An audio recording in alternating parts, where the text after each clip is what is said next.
A picture paints 1,000 words. Jesus knew that. He understood the value of the visual. It's the reason that he told parables continually, stories people could relate to, put themselves in. It's the reason he used object lessons, pointing out the fig tree, pointing out the pig, teaching lessons on everything that he ran into in farm life. It's the reason that he used pictures like a sheep needing a shepherd. It's the reason that he communicated as well as he did. We all need a picture. And we all need to take notes. Wave your notes at me. You got them? Yeah, write that first thing down in the blank. We all need a picture. Sometimes in our effort to understand the relationship that Almighty God wants to have with us, it's not chapter on chapter and verse on verse that gives it to us as clearly as a single word picture, as clearly as a painting that we can put ourselves in. And that is precisely what happens in John chapter 10. So I have two hopes today. First, I hope to paint a picture of the relationship with the sheep and the shepherd. That's what we find in John 10. But secondly, I hope to paint a picture of where we as Westside want to go in 2013. We've started this pattern the last few years of having a theme for the year, a plan for the year, a goal for the year, and we're doing that with our teaching this year as well. One verse we're going to look at today, and then we'll spend the next 4 weeks unpacking the rest of John 10. Listen to what Jesus says. Many theologians say this is the summary word from Jesus. That it's literally, if you took everything he taught and nailed it down to one idea, it's what happens here in John 10:27. Jesus says, "My sheep listen to my voice. I know them and they follow me." One more time. My sheep listen to my voice. I know them and they follow me. Our theme for last year, for 2012, was a red letter revolution. We studied through the Gospel of John, looking at the red letter words. If you've had an old style King James Bible, like the one I talked about a few weeks ago that I lost as a kid, that Bible had all the words of Jesus in red. They just jumped off the page because they're literally printed in red ink. So we've been studying the red letter words, the words from Jesus out of the Gospel of John for 2012. And our theme for the year was knowing Jesus, knowing him. How can we know him better? How can we follow him more closely? How can we have relationship with him? In 2013, we're going to continue our study through the Gospel of John. We're all the way up to John 10. At this rate, it'll take us 2.5 years to finish this book. I don't care. It's all good stuff. It's been fun for me. I believe God has blessed it for all of us. Our theme for this year is going to be joining Jesus. Because check this out. Here's what happens.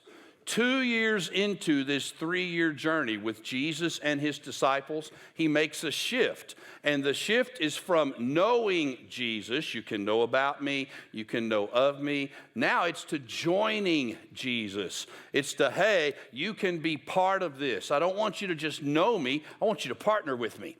I don't want you to just get involved with me. I want you to go all the way with me. And in this last part of the Gospel of John, he just goes hard after the hearts of his followers. That's what we're going to do this year as well. So our theme for this year is all in.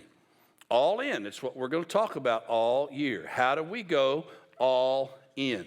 How do we go hard in our relationship? How do we stay after Jesus Christ? Now, why do we need to do that? Would you write down 3 reasons as we begin teaching through this passage? First, I'm a sheep. You and I are one of these. I love this guy. Do y'all just love this guy? I mean, he just looks like a fat, dumb, happy sheep. I can do fat, dumb, and happy. In fact, I do fat, dumb, and happy pretty well. You're a sheep. Now, when God called us sheep, he did not compliment us. Sheep are some of the dumbest, fattest, happiest critters on the face of God's earth. I want you to turn to your neighbor and say, you're a dumb sheep, and everybody knows it. Tell them. Everybody knows it. You might as well admit it. Now, we don't like to admit that we're just dumb sheep. Ladies, we'd rather say, oh, no, I'm a princess. No, you're not. You're a sheep. I'm a princess. No, you're not. You're a sheep. Some of us guys go, I'm not a dumb sheep. I'm a stud. You know, I got my act together. Yeah, right. Let's take a vote. We are dumb sheep. And the reason we've got to grab that is because, point number 2, we are sheep-wrecked. A sheep living on its own does not survive long. A sheep separated from the safety of the flock is in trouble. A sheep that doesn't have a shepherd looking after it 24/7 is soon on somebody's dinner table. We're sheep-wrecked. I love the picture we're using through this series of a fat, dumb, happy sheep on a little tropical island all by himself. You know what? I'd like to try that for about a week. Wouldn't you? I mean, no phones, no TV, no in-laws, outlaws, ex-laws, nothing. Just sit out there for about a week. But I got a feeling a week or so into this, we'd going, I'm sheep-wrecked. You know? I mean, I'm out here on my own. I'm a fat, dumb, happy sheep, but I'm by myself. This isn't going anywhere. Sheep tend to make messes. Anybody relate to that? Sheep tend to get in trouble. Anybody relate to that? We are sheep-wrecked. We need help. Now, some of us, listen closely, are not at that point yet. We say, have you seen my business? I'm pretty successful. I don't really need any help. You will. Hang in there. Have you looked at my marriage? It's incredible. We don't need any help. Oh, yeah, it's coming. Check out my health. I'm a specimen. Let me know that when you're in the hospital. We all will have moments where we realize that we're sheep and we're sheep-wrecked. All sheep create sheep stuff. Are you with me? Do I need to unpack that further? Everybody there? Good. Third idea, I need a shepherd. Wow, I need a shepherd. I need a shepherd. I need somebody that protects me. I need somebody who looks after me. I need somebody who fights for me. I need somebody who can think for me. I need somebody who's got a higher perspective than I've got. I need somebody who's as gifted at taking care of sheep as I am at being a sheep. I need a shepherd. And in John chapter 10, this central chapter, many theologians believe to the entire New Testament theology of Jesus. Jesus says, okay, you've been getting to know me. I've been giving you truth. Now I'm going to give you the real picture. You're a sheep and you need a shepherd. And once you get a hold of that, the rest of this joining me thing will really, really work. Why do I need to go all in? Because I'm sheep. Because I'm sheep-wrecked, because I need a shepherd. Let's unpack the passage a little bit. Jesus invites us to go all in 3 specific ways in this passage. Now, here's what I'm hoping you'll hear. I've been asking God for a couple of weeks, Lord, give us a theme for the year. And God, even bigger than that, give each one of us a specific thing we'd like God to do this year. My theme for last year, for me personally, was God's got it. God's got it. My theme the year before that was I can't, Jesus can. Join Jesus. I mean, those were personal themes, spiritual mandates, if you will, that God used in my life. I want to challenge you to find a spiritual theme for 2013 for you personally. And I've got this sense that for many of us, it's going to be one of these 3 things I'm about to give you. Because Jesus said, here's 3 things I want with every sheep. 3 things I want every sheep to do to go all in. First one, listen to my voice. Listen to my voice. For some of us, 2013 needs to be the year where we listen to God. Where we listen to God. Now, there's a problem with listening to God. Are you ready? He speaks in a still, small voice. He doesn't scream, he doesn't shout. He speaks in a still, small voice.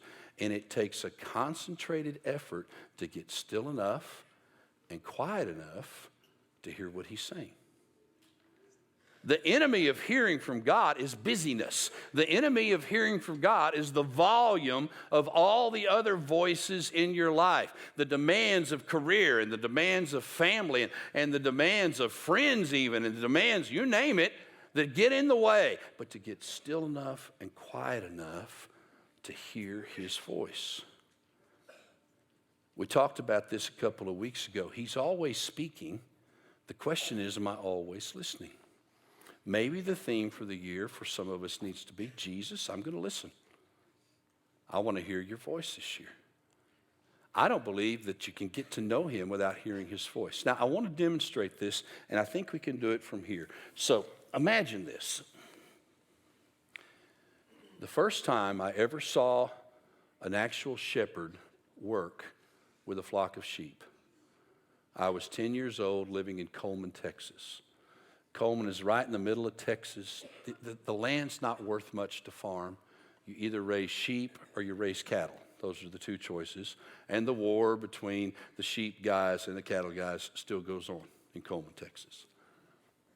But we had a city lake that had been the city reservoir for decades, and then the city had built a new lake and turned the old lake into public property. And this guy was grazing his sheep around the lake. 30 or 40 sheep. Old man shepherd working his sheep. The picture's still in my head. When he wanted to move the sheep, he didn't run out ahead of them and say, hey guys, come on, let's go. He leaned in way up close and stood among them and began speaking like this. Hey guys, it's me. I'm here. Time for us to move. Got some better grass over here. Time for us to start that way. Yeah, we're going to start toward home soon. Time for you to follow. You ready to go? And without turning his back on them, without running ahead of them, he simply began backing toward where he wanted them to go, talking to them the whole time. It's amazing to watch. When he first began talking, the older sheep came up immediately. They know his voice. Older sheep should be a little smarter sheep. By the way, if you're gray-headed and you're not smart, get with it. I mean, you've earned these doing something. You're supposed to be brighter, okay? That's the way it works. So the old sheep would gather up first, and then the younger ones would straggle along, but they'd finally see the old sheep gathering up around the shepherd, and this guy literally backed his way about a quarter mile around the edge of the lake to a greener, newer pasture where nobody had grazed. And once he got there, he just stood still and continued to talk to them until they fanned out and began to graze. That's how a shepherd leads his sheep. That's how Jesus wants to lead you and I. He's not going to run ahead of you and go, hey, over here. We got to be listening enough to hear the still, small, quiet voice of the shepherd right up among us. I've got to realize I'm a sheep. I got to listen to his voice. Second thing, Jesus invites us to know him. Would you write that in?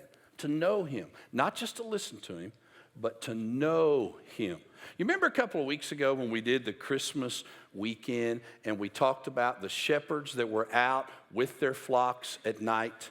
Now, I've got to admit, in my American way of thinking, when I first read that, I thought, okay, these guys are the third shift shepherds. You know, they're the new shepherds. They got the crummy shift, the midnight shift. Anybody ever worked the midnight shift? That's kind of a fun thing to do, yeah. And, you know, they're stuck with the midnight shift, so they're the new guys. No. They're the shepherds. In those days, the shepherds lived with the sheep. Watching over their flocks at night? Yeah, that's what they did. They'd generally back a flock at night up against some rock embankment or some edge of a hill and build a fire out in front, and the shepherd would stay out by the fire and fend off anybody that was coming after the sheep through the night. He didn't go home at quitting time and a new shift came in.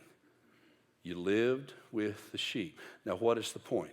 If Jesus is our shepherd, he wants to do 2013 with us. He wants us to know him, and to know him, he makes himself available 24/7. He doesn't want to just speak to us once in a while in 2013. Okay, I'll go to church Sunday and I'll let Jesus speak to me. And then I'll run through my week or maybe a couple of weeks and then I'll come back and let him speak to me again. Oh, no. No, he wants to do life with us. He wants to be among our flock 24/7. For some of you, your theme for the year may be, I want to know Jesus more. Maybe your goal for 2013 is to know him more than you've ever known him by the end of the year. That'd be an awesome goal. The verse says, my sheep listen to my voice, they know me, and they follow me. Would you write in follow me? It's the third part. They follow. He moves, they move. He camps, they camp. They don't run ahead of him, they don't run away from him. If they do, he goes after them. Remember the story over there in the Gospel of Luke where the one sheep goes astray and he puts the 99 in a safe spot and goes after the one? That's what he does. He wants us to follow. I will say to you, in an unusual moment, I think I already have my theme for 2013. It usually takes me halfway through the year to get it. But I think this is it for me. I want to follow hard after Jesus this year. Follow hard is my two-word thing. I've been a Christ follower for 39 years. I'd like to finish 2013 saying I went harder after you this year than I ever have. I followed you more this year than I ever have. I was more serious as a Christ follower than I've ever been. That's my theme for the year, just for me personally. And I usually wait 6 months or 8 sometimes before I share my theme for the year because I like to live it before I teach it. But I'm just telling you guys, I'm announcing it. This is what God has led me to do for 2013. What is your plan for 2013? If your plan is to simply endure the year, you'll probably endure it. If your plan is simply to get by and check in with Jesus once in a while, you can do that. You've done it before. But maybe it's to listen to him like never before. Maybe it's to know him like never before. Maybe it's to follow him like never before. We all have those 3 reasons to go all in with Jesus this year. Now, I'd like to spend just a minute on a piece of theology that's out there that really isn't accurate. It really isn't accurate. Would you write it in? Nobody needs a little bit of Jesus. About 30 years ago, there was a song that came out called, Now Let Us Have a Little Talk with Jesus. Listen up. There's no such thing as a little talk with Jesus except when you're saying the blessing at the dinner table. All right? By the way, can I do an aside? For those of you who think you have to catch up on your devotion life when you're blessing the food, listen up. I mean, you'll sit at the table and some people will go 4, 5, 6, 8 minutes blessing the food. Dude, you're telling us you're not current with Jesus. Because if you were current and you'd been talking to him that day, you could simply say, hey, Jesus, this food looks awesome. Thanks. Amen. You know what I'm saying? But I'm also saying that many of us have lived under the erroneous idea that what I need to do is just stick my toe into Jesus once in a while when I'm in crisis. For example, God, I'll handle my finances till I'm in trouble. Then I'll wait a minute. Psst. Let me get my toe in here a little bit. Maybe you could help me out. Or Jesus, I got the kids until they drive me crazy, and then okay, now I need some help. Or God, I'm running my life just fine until we get train wrecked, or better still, biblical idea, sheep wrecked. And then we say, whoops, I need you. It's this idea of this mystical Santa in the sky kind of Jesus that will just rattle his cage whenever we need something and he'll show up and give it. Wow. I do not see that in Scripture. What I see is a God who's an all-in God looking for all-in followers who will go after him 24/7. See, the idea is nobody needs a little bit of Jesus. We need all of him. Now, theologically, if you've given your life to Christ, you have all of Jesus you're ever going to get. But the experience is different. Write this in. We experience all of Jesus when he gets all of us. It's about surrender. If you've given your life to Christ, you have all of Jesus, but you experience him at the burn rate that you trust him. Let me see if I can make that make sense. If you do 2013, checking in with Jesus occasionally, he's going to occasionally bless you, and he's going to occasionally speak to you, and he's going to occasionally use you, and you'll get through 2013. But if, on the other hand, you go all in with him and go after him, listen, know him, follow him, obey him, you can experience more Jesus this year than you've ever experienced in your life. In a strange theological twist, how much of God you experience is directly proportionate to how much of you surrender. Is that an amazing thought? How much of God you experience is directly proportional to how much of you surrender. How much of me I surrender. I want to have the best God year of my life in 2013. It's doable. He's got to have more of me than he's ever had. When people say to me, God's not speaking to me, I really am just tempted to say, dude, it's because you're not listening. God's not moving anymore. I don't sense him around me. I want to say, wow, it's because you're away from him. I'm not seeing God do much in my life. It's probably because I'm not yielded much in my life. He doesn't change. The same yesterday, today, and forever. The God who wants to bless, wants to speak, wants to use us, wants to show up, wants every day to be a God day. So when it's not on him. It's on me. So I don't know how you did 2012. If you floated through it, here's my encouragement to you. Don't float another year. If you survived it, here's my encouragement to you. Don't just survive another year. Anybody have any surprises in 2012? Hands up. Surprises? I had a few. Yeah, I had a few. Let me tell you about some of mine. New grandbaby. Woo! Good surprise. I only wanted 2 kids, but I want these 2 kids to have a dozen grandbabies each. I mean, really and truly, they got to raise them. Wouldn't it be cool if each kid produced 12 kids? I think that'd be a football team and a coach. And then they could play each other. And I could just watch and be entertained. Grandbaby was a surprise. Both parents having cancer, surprise. Our finances getting tight because both parents have cancer, surprise.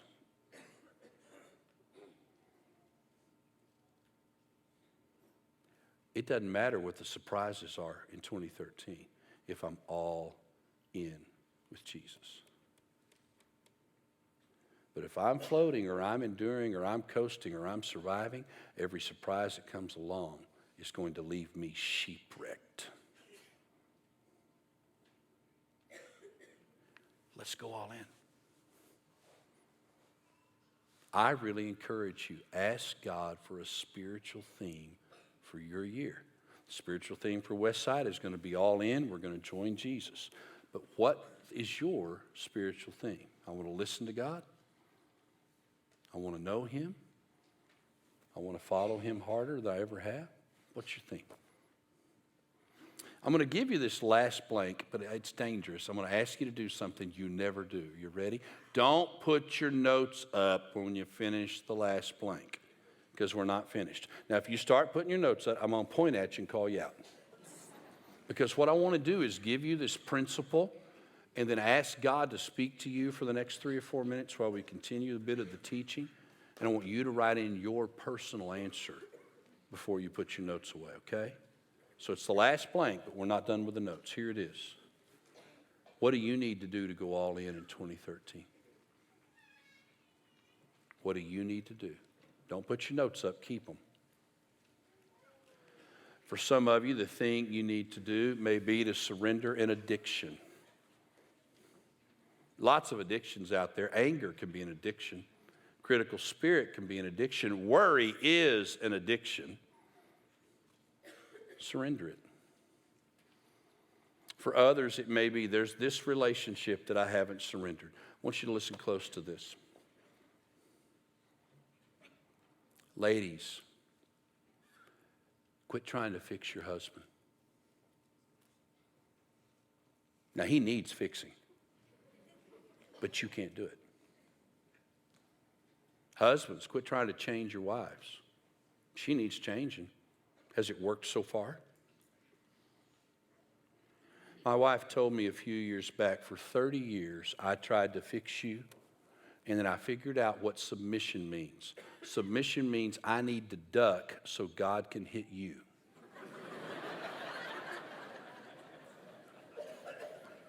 And she's been ducking for 6 years, and he's been hitting me. She literally said to me, I quit trying to fix you 6 years ago. I just said, God, he's yours. I can't fix him. And God's been kicking my spiritual bodiggity for 6 years. And he can kick. What do you need to surrender this year? Your need for control. Wow, what an illusion. Give it up. Give it up. Do you really think you're in charge of anything? Life is about teaching us we're not in charge. For some, it's not something you need to give up. It's a positive step forward you need to take. Let me describe what some of those might be. Your next step of going all in this year. For some of you, it's time to join the church. Church worth attending is worth joining. If you've been sitting on your spiritual backside here for months or years, get off your spiritual backside and join up. We're going hard after this community this year. We need you to join in. The way you do that here is a thing called Get Connected. There's one next Sunday afternoon at 12:30. There's one next Tuesday night. Those times are in your bulletin. There's one up at Speedway not long from now. We're going to be doing one up at Lansing for the guys there in the next few months. Looking forward to that. There's even an online version you can do. Did y'all know that? We got Get Connected hooked up online for the people who are not living in this immediate community. Why do we do that? Because the next step is to go all in. For some of you, your next step may be baptism. Wow, go for it. We believe in doing what Jesus did and what Jesus taught. Did he teach baptism? Yes. Was he baptized? Yes. All excuses? Don't matter. For some, it's getting a life group. I love what I do for a living. I hope you know that. It's an honor to be one of your pastors. I love Sundays. I really do. Getting to do this 4 times every Sunday is a treat. You know what I love more? I love Monday night. Because on Monday night, a pretty sorry, ragged, redneck group of guys gathers up on my back porch. Last Monday night, it was 18 degrees. We built a big fire. And we hold each other accountable, and we practice encouragement, and we talk about 2 things. What's Jesus teaching you, and what are you going to do about it? And you know why I love Monday night even more than Sunday? Because I'm a sheep that's sheep-wrecked, and I need Monday night. And if you're still trying to do life without a group, wow, surrender, find a group. How many of you were part of 40 Days in the Word this last fall? Was that a phenomenal experience? We're going to do something similar in February that's called All In. It's 4 weeks instead of 7. This all-in theme is so big this year that we're asking every person to do those 4 weeks in a life group in February, and then the rest of our life groups will kick in March. We'll have things continue to go. We're recruiting hosts right now for those 4-week all-in groups. Now, a host means you do 4 things, H-O-S-T. H, you have a heart for people. O, you open your house. S, you serve some snacks. And T, you tell a few friends. For 4 weeks, you say, I'll do this at my house. I'll facilitate this. If you're interested in doing that, there's information about how to sign up today in your bulletin as well. I don't know what your next step is. Listen, church, don't miss this. I don't want to do another year of business as usual. Not spiritually, not church-wise, not family-wise, not anyway. I want to go all in. I want to live surrendered in such a way that when I get to the end of 2013, it's the best year ever. Not because there weren't any surprises, there will be. Not because there wasn't any sheep-wreckedness. I don't think that's a word, but there it is. but because I was all in and totally yielded. Dwight Moody was a great evangelist nearly 100 years ago here in America. Left us Moody Bible Institute, left us all kinds of Bible churches in the Midwest portion of the country. Great man of God. He's given credit for this quote: "The world has yet to see what God can do through one Christ follower fully yielded to him." I've amended it slightly.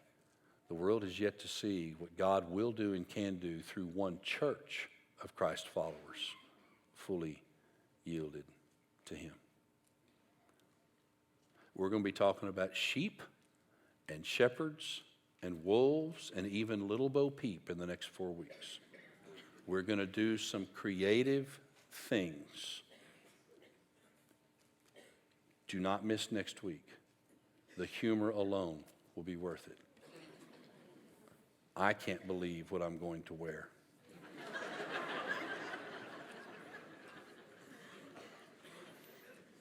What do you need to do to go all in, church? What do you need to do to go all in? Let's have an all-in year. All in families, all in Christ followers.